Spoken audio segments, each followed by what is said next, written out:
I invite the Minister of Emergency Management and Climate Readiness to lead the House in prayer or reflection.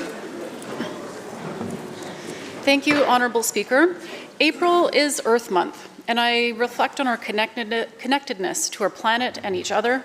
I offer these words from Alana Sabot-Maswin from the Abenaki Nation in Quebec, a lifelong champion of Indigenous issues through music and filmmaking, who is a companion of the Order of Canada and holds dozens of awards and honorary degrees for her achievements.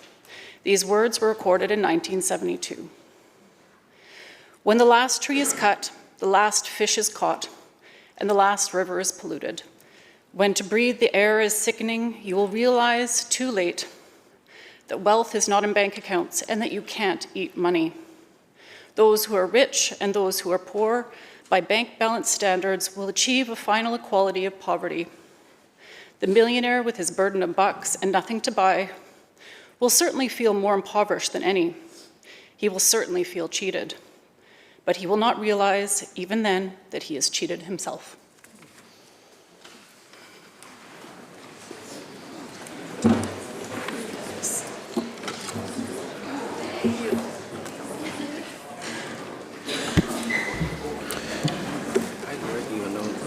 Good morning, everyone. Looks like people are awake, eyes are open. Maybe we should serve hot coffee today instead of water for everyone. But if you want to sleep through question period, you're most welcome. Introduction by members. Government House Leader. Thank you, Honourable Speaker. And on this bright, sunny morning, it's my pleasure to welcome a number of guests today, more than a dozen, who represent the concrete industry of our province. These individuals are here on behalf of Concrete BC and include representatives from firms across the province, including the Okanagan, the Fraser Valley, Vancouver Island, and Greater Vancouver. They play an amazing role in building the infrastructure that supports both public and private development. In particular, among the delegation is Jason Saunderson, Executive Director of Concrete BC, who is well known to members on all sides of this House, and we're also joined by Martha Murray from the Cement Association of Canada. Would the House make all of them most welcome?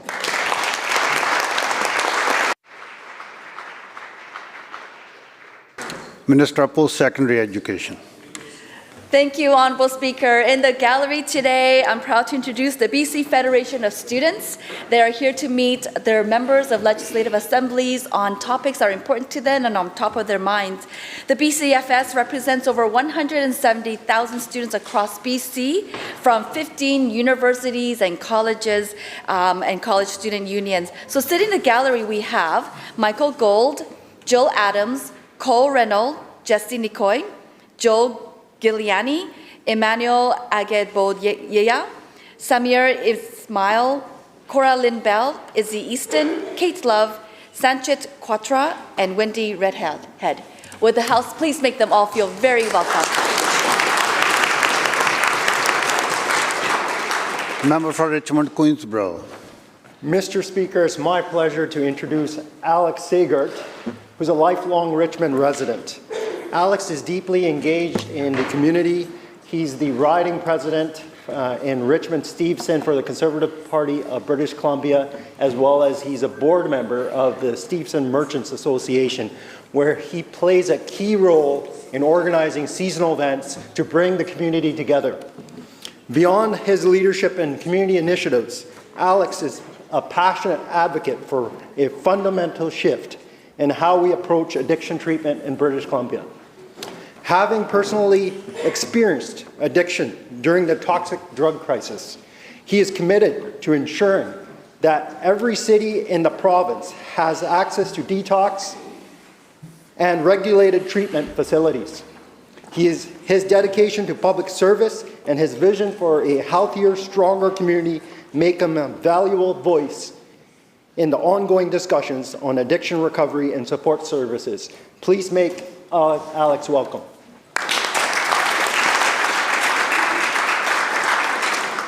Members' introduction should not be more than 30 minutes. That's the current rule. Yeah, that's the new rule. 30 seconds. Minister of Indigenous Relations and Reconciliation. Thank you. I won't take more than 30 minutes. Today in the gallery, we're joined by a delegation from Williams Lake First Nation, Chief Willie Sellers, Councillors Dancing Water Sandy and Shay Chelsea, as well as WLFN elders, youth and staff have joined us on the precinct for meetings with government ministers and to celebrate their Oscar-nominated documentary Sugarcane. Sugarcane is rightly the winner of many awards and a powerful and important documentary about the residential school on the Sugarcane Reserve near Williams Lake. We will, as members have been invited and know, be hosting a ceremony with Williams Lake First Nation in the Hall of Honor starting at noon today, and then a screening of the film in the legislature this evening. I hope that we will see many members at those events, and I hold my hands up to Chief Sellers and the Nation for their work on this film and all the work that they do in their community. If the Chamber could join me in making them feel most welcome.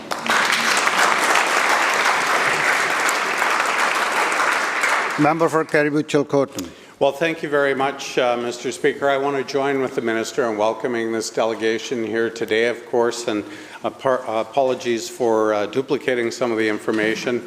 It will be an amazing event in the Hall of Honor today, of course, and the screening later on today of Sugarcane. But I do want to just take a moment to introduce the delegation that was to be here. I hope all of them have made the trip.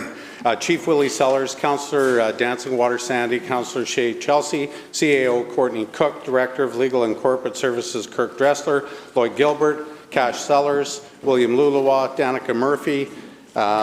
Assistant to the Chief is Megan Allen, Gabriel Allen, Emma Allen, Hayden Lenz, who was here yesterday with us, and Naya Chutskov. So welcome to that incredible team. They really are an unbelievable team. Mr. Speaker, I hope you all get an opportunity to meet them. Thank you.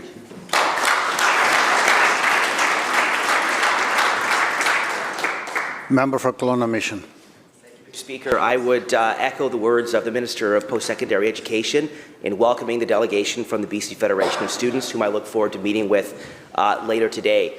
I'm reminded of my own first visit to this place 20 years ago, which was as part of a similar delegation. And as I look across the aisle, I see the Minister for Indigenous Relations and Reconciliation and the Minister for Infrastructure, who were both involved in student leadership at the same time as I was. So I would say to that visiting delegation and to all taking part that among you is a future MLA. Thank you for stepping up and leading, and please continue doing so. Member for Maple Ridge East. Mr. Speaker, please join me in welcoming my two friends in the gallery, Jason Goshen and Anna King.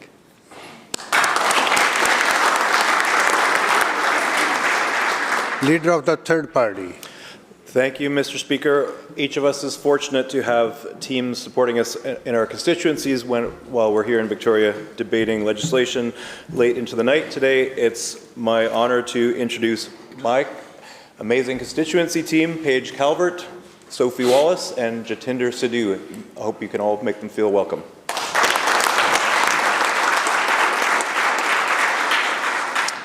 Well, speaking of teams, on behalf of all of us, I want to thank all our staff for their wonderful support that we received last night till this morning. And we really appreciate the hard work they all did to keep us going.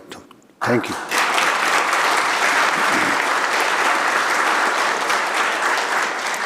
Madam Clerk. Introduction of bills. Member for Kamloops Centre. Thank you, Mr. Speaker. I had such fun with carbon tax yesterday. I rise to move first reading of my private member's bill entitled Carbon Tax Industrial Repeal Amendment Act 2025. Member, the question is, no, sorry, can I continue, please? Thank you, Mr. Speaker. This is a very straightforward bill, and after watching what we needed to go through to repeal the consumer carbon tax yesterday and not knowing what the political winds of change may or may not be in Ottawa, it seems fitting that we would take the steps necessary to get BC out of the business of the industrial carbon tax as well. Obviously, the federal backstop would still kick in, so industrial emitters would still be required to adhere to the same output-based pricing system that currently is in place throughout the rest of Canada, and which BC is already essentially synced to. I would also point out that it used to make sense for BC to control the $3+ billion worth of revenue instead of sending it to Ottawa to hope to get that money back. But as we clearly have discovered, there's $200 million or left of carbon tax collection. And it seems like in a time when government is trying to find efficiencies, running a whole department to manage one thing that could easily be managed by the federal government instead would make much more sense. Also, at a time when we have interprovincial trade barriers being the topic of the day, this would be one more step of aligning our industry with the rest of Canada in lockstep to make sure that there was consistency across Canada. Mr. Speaker, this again does not necessarily remove industrial emitters from the carbon tax within BC. It simply shifts the administration of it over to the federal government, and if the federal government makes any changes to that, BC would already be in sync. Whether that happened in July, we would not be forced to call this legislature back. This would already be in place, we would already be removed, and the federal rules would stay in place as they change or do not change moving forward. I do hope the House will see their way forward to bringing this bill forward for further debate and, most importantly, royal assent, as there is no retroactivity clause in this carbon tax bill.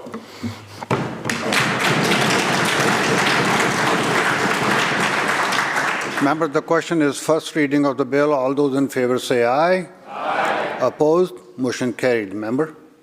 Thank you, Mr. Speaker. I move that the bill be put on orders of the day at the next sitting after today. You have heard the question. All those in favor say aye. Aye. Opposed? Motion carried.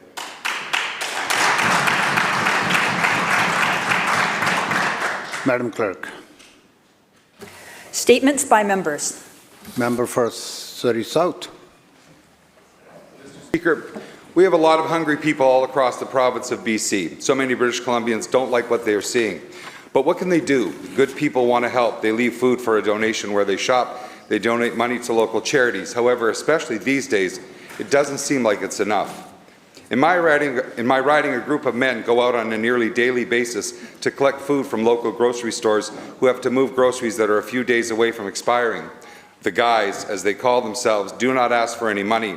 They get a call that food is ready to go. They get in their trucks, pile in the food, and head to the spots in the area where they either load up hampers in the neighborhood or they have regulars who take enough to give to their networks who know the people and families who are in need.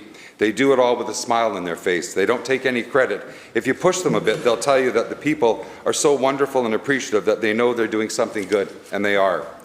Speaking of unheralded generosity and charity, the Guru Nanak Food Bank that serves Delta and Surrey. Now it's Sikh Awareness Month, but the Guru Nanak Food Bank doesn't need any special occasion to help so many. They have been doing it for more than 4 years, and everyone is welcome. They operate in both Surrey and Delta, supplying anyone in need, regardless of ethnicity. They do blanket drives, help with some household supplies, as well as food.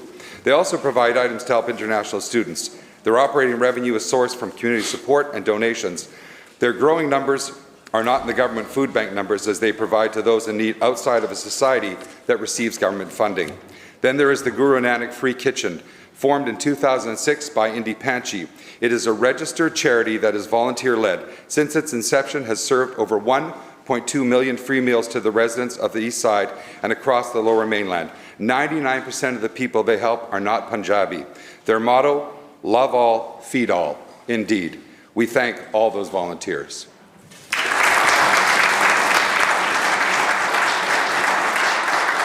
Member for Surrey City Centre. Thank you, Mr. Speaker. On March 31st, Muslims across BC, including myself, celebrated Eid al-Fitr, which marks the completion of the sacred month of Ramadan, a month which taught us patience, discipline, humility, and empathy. And this celebration is a moment for Muslims to rejoice in their spiritual achievements.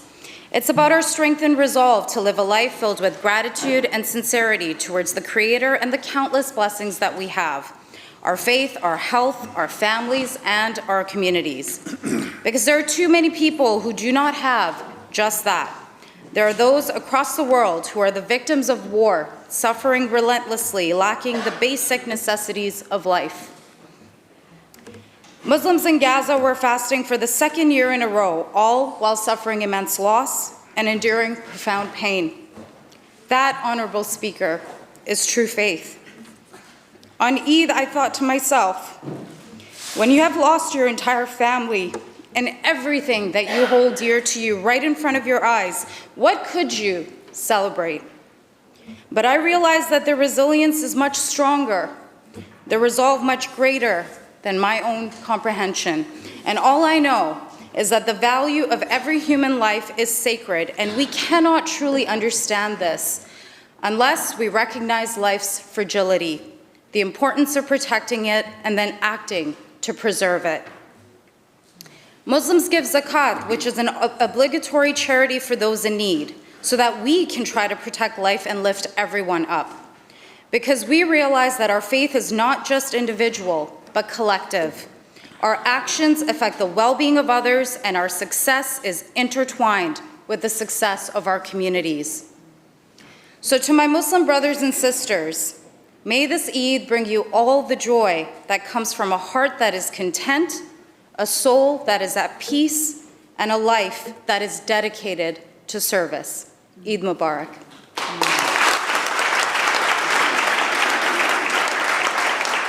Member for Columbia River Revelstoke. Thank you, Mr. Speaker. In 1978, the Kimberley Dynamiters won the ultimate prize in Canadian men's senior hockey, the Allen Cup, a trophy which has been competed for since 1909. In 78, the Dynamiters beat the Brantford Knights 4-1 in a best-of-7 series. The team played nearly 100 games that season. It was the second time Kimberley won the national prize since 1936 when they beat the Sudbury Falcons to take home the trophy. Kimberley was an attractive hockey town for these senior men's players.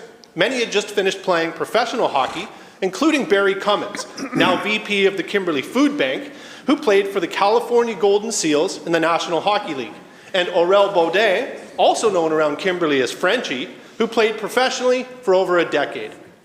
It was the community opportunities which attracted these high-level talents to Kimberley. Most players worked in the mighty Sullivan Mine, which was the largest lead-zinc producer in the world for nearly 100 years. They were also granted the opportunity to advance their education through their work with Cominco. Players stayed from that 78 team and put down long-lasting roots in the community. If you go to the Kimberley Elks on any given Saturday afternoon during their weekly meat draw fundraiser, you'll find a table of these retired players reminiscing about the team and how much fun they had during that memorable season. Their lovely wives make corrections to the sometimes exaggerated stories and keep the boys humble at the same time. The players who remain in Kimberley from that 78 winning team are idolized and respected in the community as local heroes and are recognized everywhere they go. The Kimberley Dynamiters turned 100 last year. When you talk to the Allen Cup winning alumni, they sing praises of the glorious teams that came before them, always being humble. On July 12th at the South Okanagan Event Centre, all the boys will be in town for their official induction into the BC Hockey Hall of Fame. I will be there proudly joining the celebration alongside them, which also includes retired NHLers, Sean Horkoff and Dan Hamhuis. Please join me in congratulating these local hockey heroes as they rightfully take their place permanently in BC's hockey history books.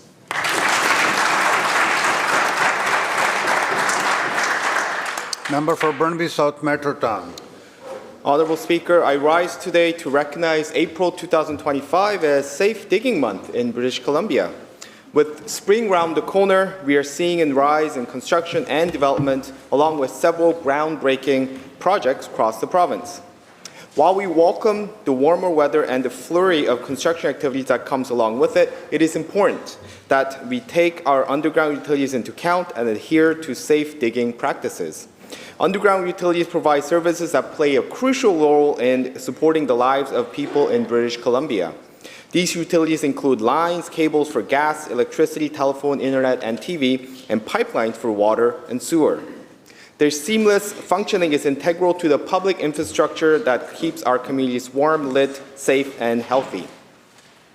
The smallest error can cause severe damage to those utilities and, more importantly, may pose significant risk to human life. And that's why we must practice utmost caution while digging up the land, whether it's for a large construction project or landscaping your backyard. Various events and campaigns have started in the province with the aim of advocating safe digging practices. It's our shared responsibility to ensure that the safety of the public and the environment by preventing accidents during groundbreaking activities. And workers and public should take the necessary step to know where underground utilities are. And this including dialing BC One Call on your phone or clicking BC One Click on your device prior to digging. An action as simple as a click or call before starting your project can keep you, your coworkers, and your neighbors safe and prevent the possible interruption of services. And today, I would also like to take this opportunity to acknowledge the British Columbia Common Ground Alliance. They are a multifaceted stakeholder group leading the development of the highest standards of safety and spreading awareness about the risk of ground disturbance. And together, we aim to foster open communication for occupational health and safety in our communities and create a culture of safety in all BC industries. And I request everyone to be safe and call BC One Call and use BC One Click. Thank you very much, Honourable Speaker.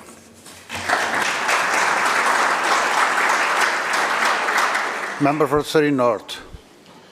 Thank you. Mr. Speaker, I greet you with the Sikh saying, Vaheguru Ji Ka Khalsa, Vaheguru Ji Ki Fateh. This means the Khalsa belongs to God and victory belongs to God.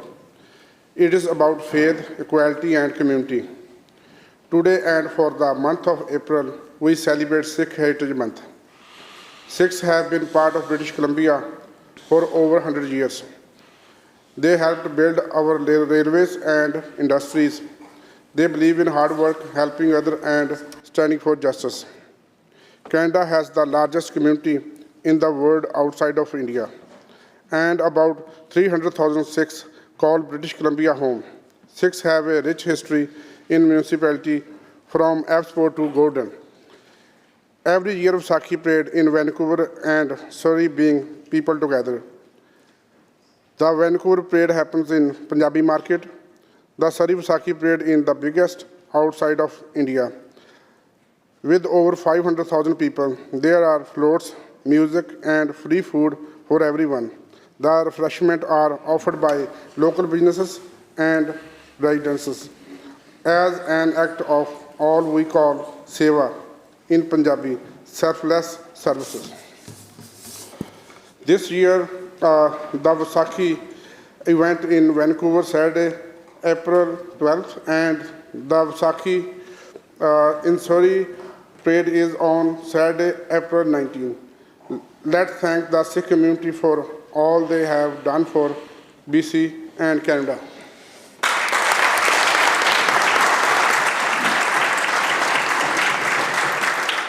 Member for Esquimalt Colwood. Thank you, Mr. Speaker.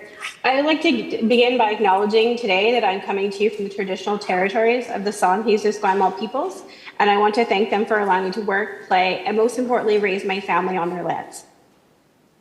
Today, I want to speak about the amazing work of the staff at Victoria General Hospital. It is an honor to have this hospital in the riding of Esquimalt Colwood. They do so much great work that I couldn't possibly put into 2 minutes everything they do. But I will speak about some of the important work that gets done at Victoria General Hospital for the island. I want to talk about the amazing staff at labor, delivery, and postpartum. On March 13th, little Jo decided she could no longer wait and wanted to embrace the world a little bit sooner than my family had expected. The staff were ready to assist me and my husband to ensure that this was done with the best care available. The staff were kind, caring, and went beyond to make sure she arrived safely into this world. Once she was here, they made sure that me and her were well taken care of. This is my second child that I've had the privilege of taking into the world of Victoria General Hospital in my riding. The staff that do this work do it 365 days a year, 7 days a week, 24 hours a day. They deliver the care that's best for the next generations of British Columbians and their parents on the island.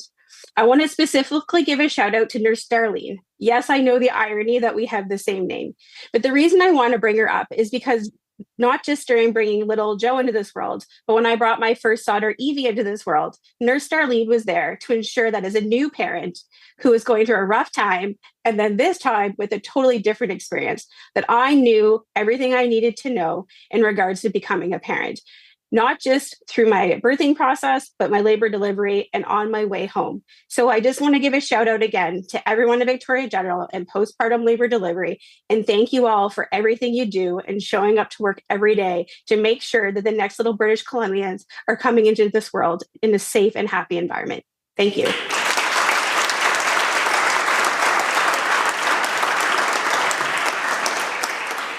Madam Clerk. Oral questions by members. Member for Surrey White Rock. Thank you, Mr. Speaker. Just 1 month ago, this government delivered a budget that is completely unreliable and completely unrealistic. $4 billion contingency fund, almost all gone. And now, $3 billion drop in revenue. And the servicing costs on this new debt over the next 3 years will cost taxpayers over $215 million. My question through you, Mr. Speaker, is a very simple one. What services is this Premier going to cut? Minister of Finance.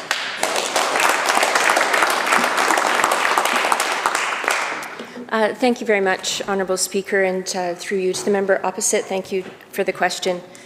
This budget focused on a number of specific things. One, protecting core services for British Columbians. We know in these times of uncertainty and threat from the South, this is not the time to make big cuts for people.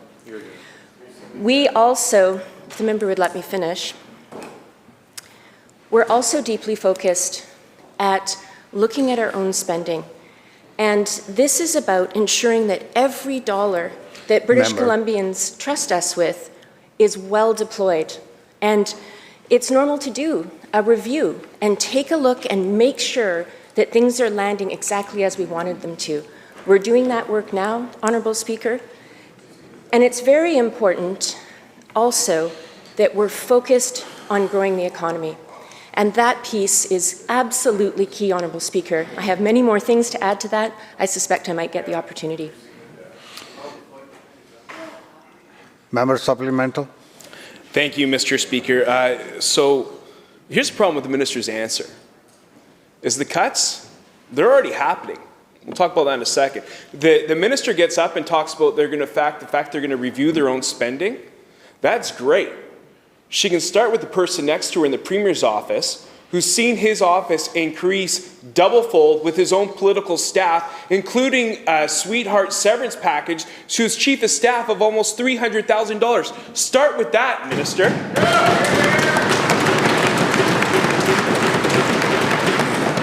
So the minister is talking about cuts. Let's talk about cuts. Let's talk about the cuts that they've made. Let's talk about the cut to the Surrey White Rock Learning Centre, a cost of $200,000 annually to keep that open, over 150 kids served by that, cut by this government. Cut by this government. Band programs for kids in Surrey, cut by this government. Buses for kids with disabilities, cut, it's right, true, cut by this minister. Mr. Speaker, my question is a simple one. What other cuts can this government expect from this minister, from this Premier, because of their incompetence?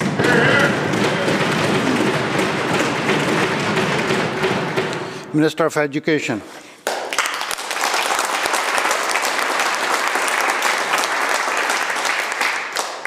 Thank you, Honourable Speaker. And I think it's really important to let the member know that in the face of the economic uncertainty and what's happening in the South, our government made really strong choices in this this year's budget to protect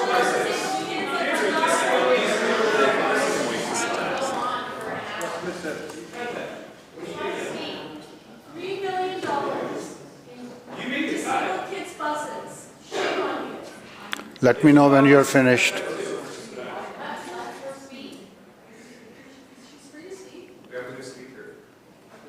Minister will continue. Thank you, Speaker. We made really strong choices to ensure that we're protecting core services like education. The Surrey School District is receiving over $1 billion in operating funding this year, which is a 62% increase from when we formed government.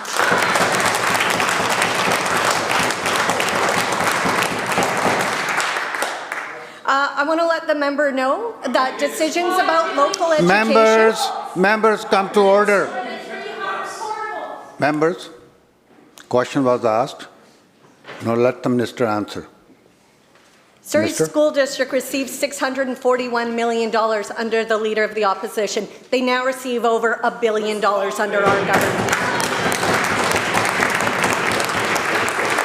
Decisions around local programming is made at the school district level. I know the member knows this. I know the member will be advocating in his community with his local school district where he should be. Thank you.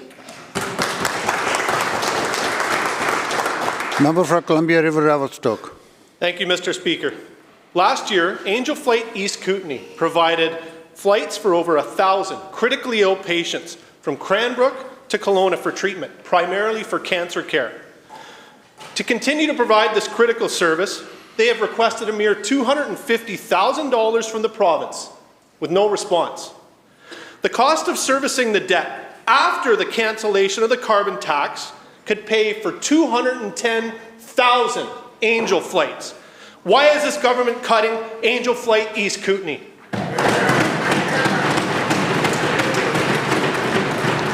Minister of Health. Thank you very much, Honourable Speaker, and thank you to the member for the question. I think he very rightly points out that people living in rural communities depend on government and other partners to help reduce the barriers and costs that they face when accessing cancer care.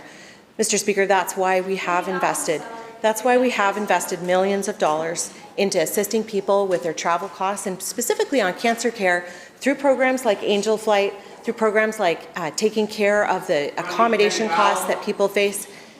Mr. Speaker, Members. Please.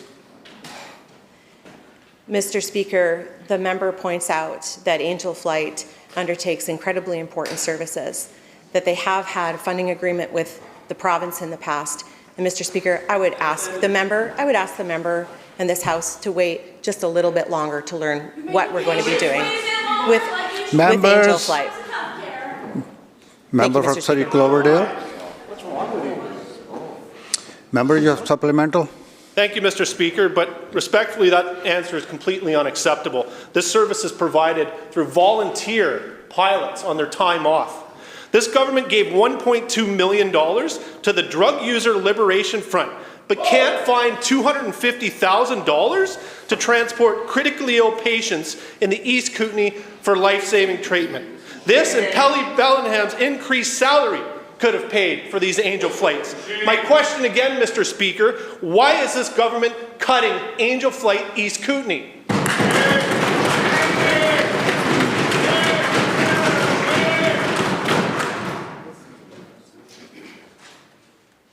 Minister. Thank you, Honourable Speaker. This government isn't cutting Angel Flight East Kootenay. Thank you.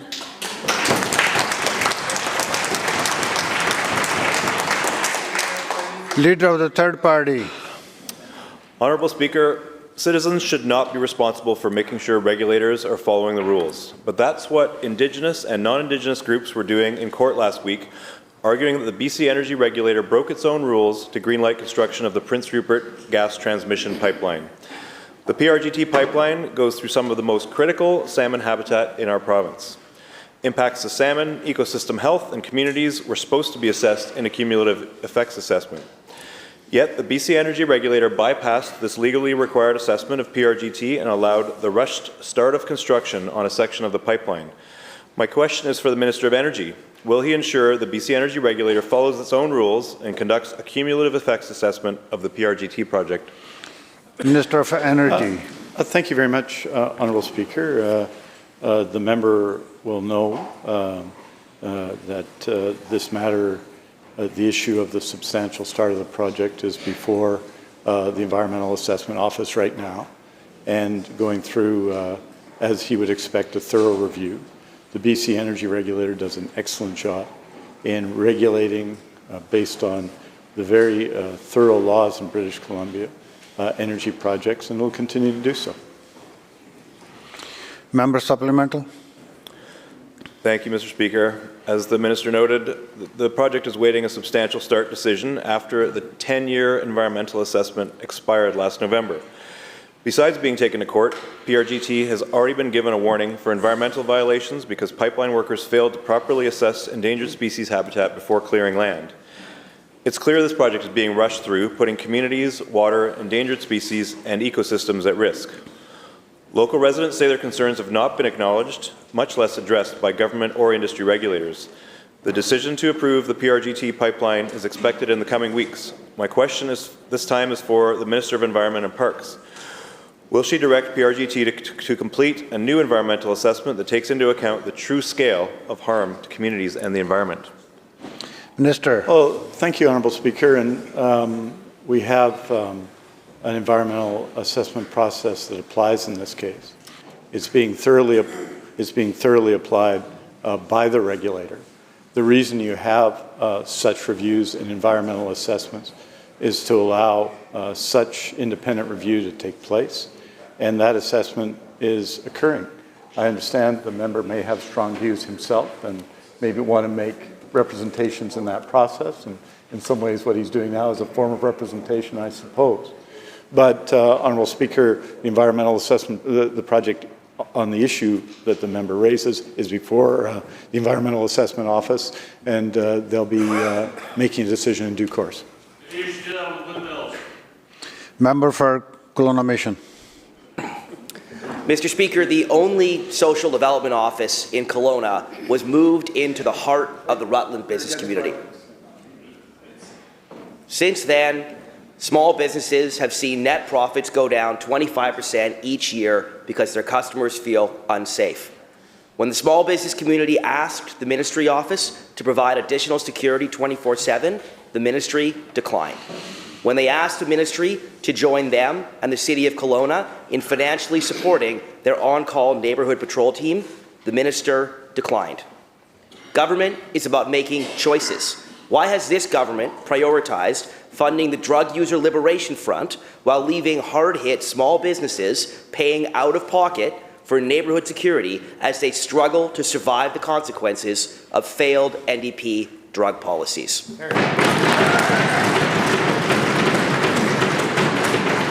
Minister of Public Safety and Solicitor General. Thank you, Mr. Speaker, and thank you to the member opposite for the question. I've said this many times in this House, and I believe it to be true. Every British Columbian should feel safe wherever they are in the province, including in Kelowna. Members, you don't have to chime in every time, please, when somebody stands up. Please. Please. You will know that we're strengthening policing, but also rebuilding the critical services that support policing all across the province. The opposition leader's old government cut funding for crime prevention. We have enhanced it. We've strengthened policing, and we will continue to do that.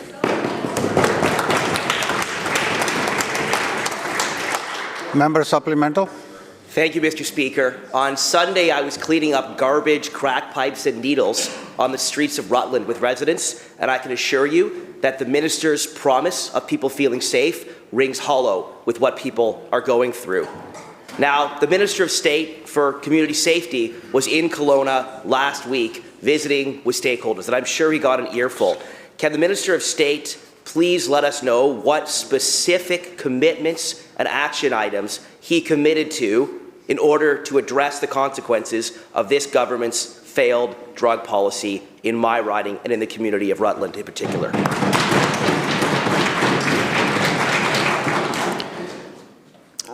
Minister of State for Public Safety. I was waiting for the light to come on, and thank you for the question. I was in town the last week, met your city representative, your mayor, the BIA's Resident Association, Party SOS team, and I listened to very carefully what are some of the initiatives that can bring balance back to the community. And the conversation is ongoing, including a few items, and I'd be more than happy to discuss. It's a little too long to go for it now, but we are going to work together to make sure people feel safer in your neighborhood. That you have my word on it. Thank you. Member for Kamloops North Thompson. Thank you, Mr. Speaker. The government used to fund rapid attack crews for wildfire response in Clearwater. Sadly, this government dropped the rapid attack crew in Clearwater a couple of years back. The District of Clearwater has now been forced to use their own municipal funds to set up and pay for a rapid attack crew to protect their community this summer. Why is the Premier forcing communities to protect its citizens from a wildfire because this government won't? And how many other communities will now have to fund their own wildfire response teams?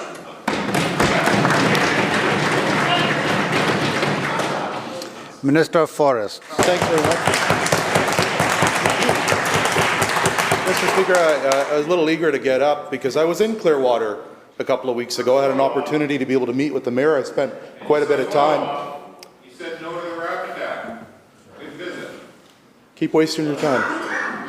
Mr. Speaker, I had an opportunity to be in Clearwater. I had a chance to be able to meet with the mayor and council, talk about the challenges in their community, but also the opportunities that are before us. First of all, the BC Wildfire Service is world class, absolute world class.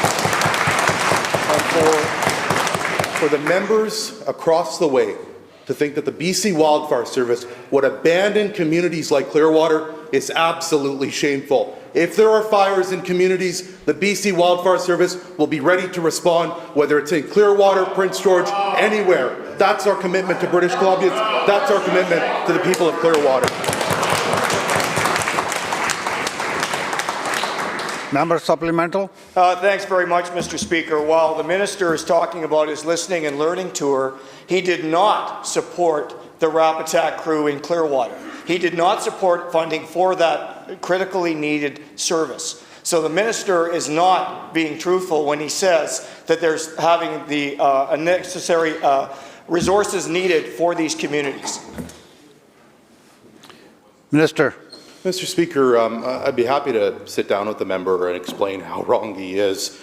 These are decisions made by the BC Wildfire Service, and I would add, and I had this conversation with the mayor, there are a number of reasons where we deploy resources and a number of situations in which we have conversations with local government leaders. I welcome the decision by the mayor and council in Clearwater to be able to join us in developing their own resources that we would help fund in the case of upcoming wildfire seasons. But for the member across the way to somehow insinuate that we are not providing supports to communities, that we would somehow not support a community like Clearwater if a wildfire occurred is absolutely wrong and really unfortunate. The BC Wildfire Service is world class. Just ask the people of California. When they needed help, the BC Wildfire Service stepped up and headed down. Over 40 people, incident management teams, wildfire attack crews. We will support communities like Clearwater. We'll support communities all across the province. It's why we had a record year with people wanting to join the BC Wildfire Service. Boot camps are starting next week. We're ensuring that we're ready to go for the 2025 wildfire season. Member for Peace River South. Thank you, Mr. Speaker. The Premier and the Finance Minister have thrown BC into a fiscal black hole. This government will be forced to cut and underfund services in order to keep within their record-setting $11 billion deficit. The government already needs to cut $1.8 billion due to the consumer carbon tax. Why don't they remove the $200 million associated with the industrial carbon tax as well? Minister of Finance. Thank you, Honourable Speaker. Thank you, through you, to the member opposite for the question. We made a commitment during the election that when the federal government stepped back on their carbon pricing, we would do the same thing. And that is what we did yesterday, Honourable Speaker. But we will ensure that large emitters continue to pay their fair share.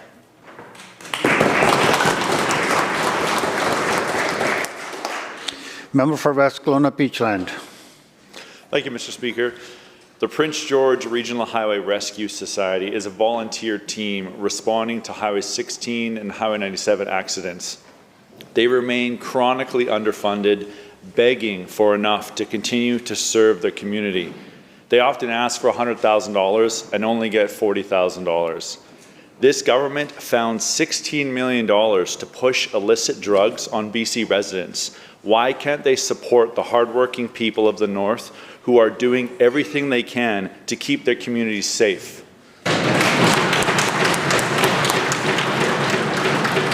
Minister of Culture and Tourism. Thank you, Honourable Speaker.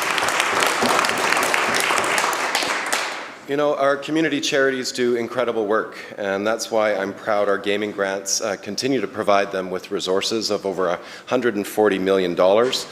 We increased the funding to allow for capital funding for community nonprofits, like the member mentions, by bringing $5 million more into the system to support them with their equipment, with their life-saving necessities in many cases, to do upgrades and to support their work. So happy to hear more from the member, but I would encourage any member, if they have questions about gaming grants and how they might have affected different nonprofits in their communities, to either reach out to the Community Gaming Grants Program themselves. They're a wealth of information. They have really good information about the application process and how to ensure that community charities get the best for their neighborhoods. Thank you, Honourable Speaker.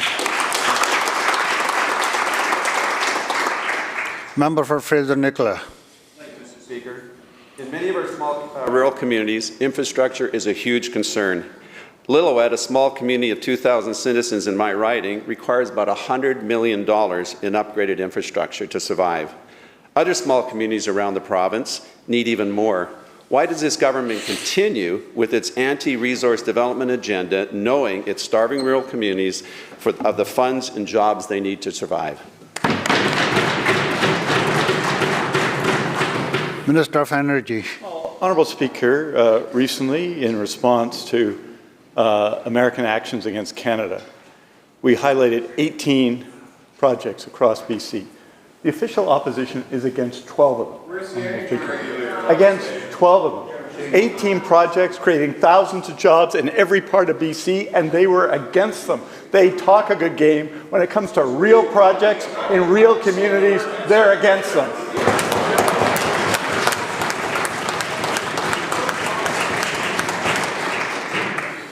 Member for West Vancouver Capilano. Thank you, Mr. Speaker. I just want to clarify a statement made earlier regarding Surrey's school district budget, that it was $640 million and is now $1 billion.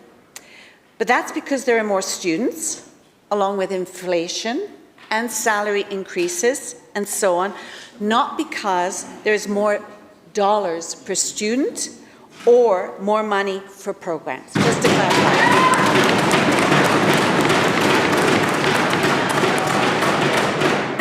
Speaker, in 2017, the BC NDP committed to remove portables from Surrey.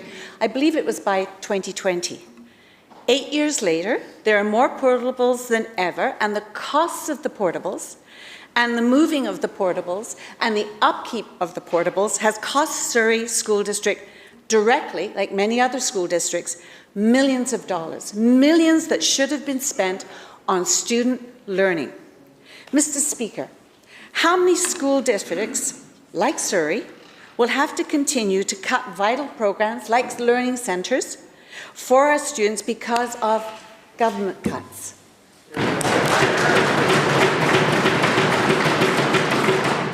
Minister of Education. Thank you, Honourable Speaker, and the member just simply couldn't be more wrong. The very first thing our government did when we formed in 2017 was invest $1 billion extra into the education system, which was critically underfunded by those. The Leader of the Opposition and his government closed 256 schools. They sold 21 properties in Surrey that could have been used for schools, could have been used to eliminate portables. They fought teachers all the way to the Supreme Court, costing the system millions of dollars and not focusing on Members. Shh. Members. The leader of the opposition in his government didn't focus on students. They didn't focus on employees in the school district. They didn't focus on the core needs of education. Our government is continuing to invest in education year after year after year. In light of Trump tariffs and a desperate economic time that we are facing, our government protected education. We protected core funding, and we're going to continue to do that.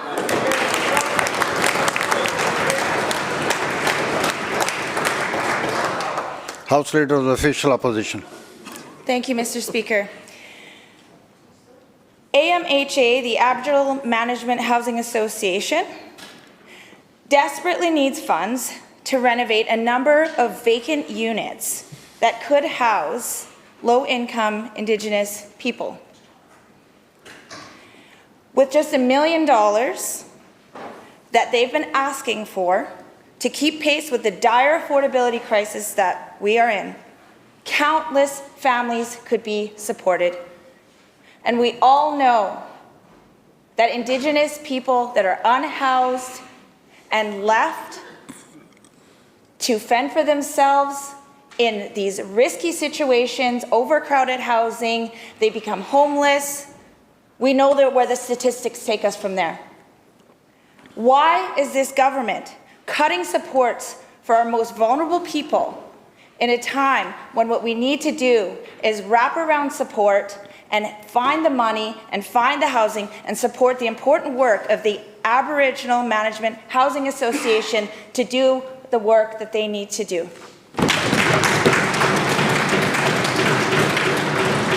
Minister of Housing. Thank you. Thank you, Honourable Speaker, and I thank the member for the question. The member surely knows that we have made the largest investment in the history of this province for housing.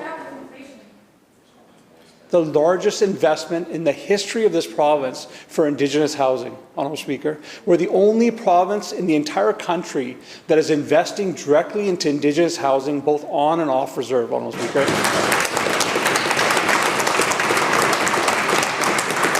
Honourable Speaker, that only started when we formed government. This was not something that happened in British Columbia prior to us coming into government.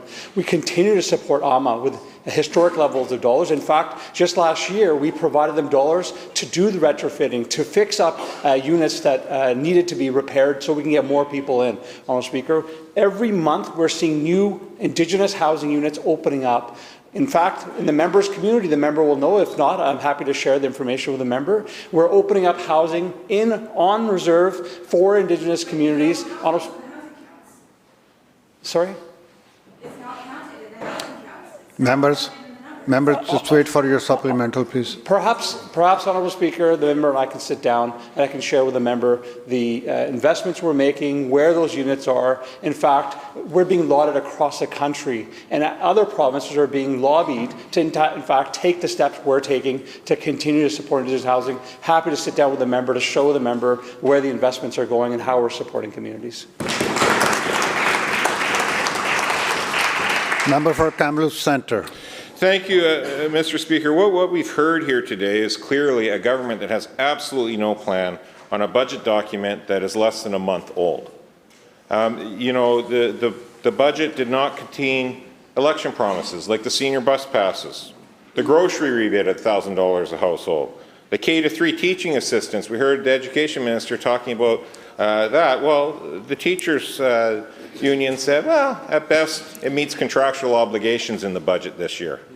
No new spending for education in this year's budget.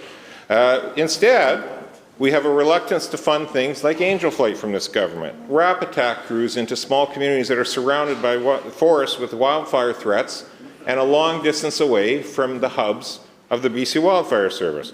Road rescue, again, doing critical work, not being properly funded. Small municipalities, not seeing any infrastructure help from this government. School programs being cut under the watch of this government. And what does this government do? They cut $1.8 billion of revenue out of the, well, actually $2.8 billion out of their budget last night in revenue, and refuse to tell the public in the middle of budget estimates what substantive cuts will or will not be happening in their budget. Well, they did tell us one thing will be cut. Low-income households can expect to lose their climate action tax credit in addition to the grocery rebate this government won't deliver on. They have no problem cutting programs, it seems, when it impacts low-income households, 65% of BC households, by the way, but they won't tell us what they're going to cut with the other $1.8 billion. So again, to the Premier and the government, when will this government provide a detailed costing of what cuts we can expect and where of the $1.8 billion of missing revenue that they created with their bill last night?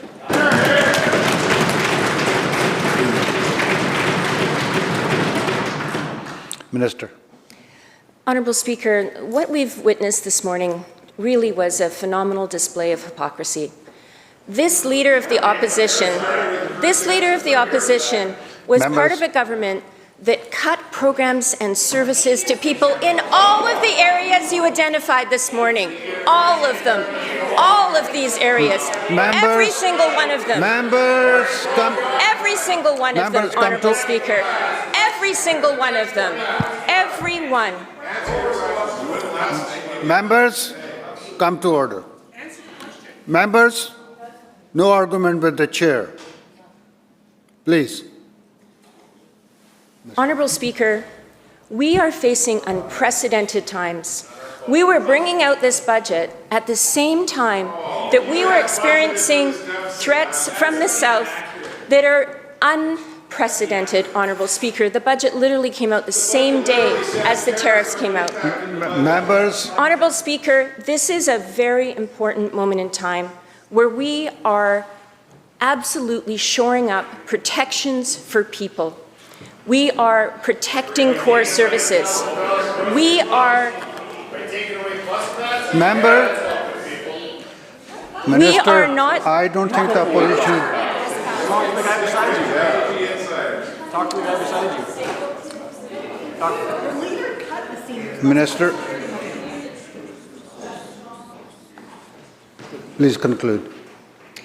Mr. Speaker, we are protecting services for people while we're doing core reviews to ensure that every dollar is landing where it should. And Mr. Speaker, we've created a $4 billion contingency fund so that we can respond to the initial impact of tariffs, Honourable Speaker. We are standing up for British Columbians, standing against what's happening down south, and we are protecting people every step of the way. The bell ends the question period. Minister of Infrastructure. Mr. Speaker, I seek leave to make an introduction. Is leave granted? Please proceed. Thank you so much to the House. I saw him enter and then exit the chambers again. I want to welcome back to the legislature Justin McElroy, who just came back from his one-year trip all the way around the world, 52 countries in 52 weeks. I know that the member for Kelowna Mission referred to our shared experience in student politics along with the Minister of Indigenous Relations Reconciliation. Well, Justin McElroy of the CBC News was there to cover all of us as editor of the UBC at the time. And so it's a little bit of a reunion right now, and the House, please join me in welcoming Justin back to the legislature. Madam Clerk. Orders of the day. Government House Leader. Thank you, Honourable Speaker. In this chamber, I call the estimates for the Ministry of Infrastructure to be followed by the estimates for the Ministry of Health. Committee Chair.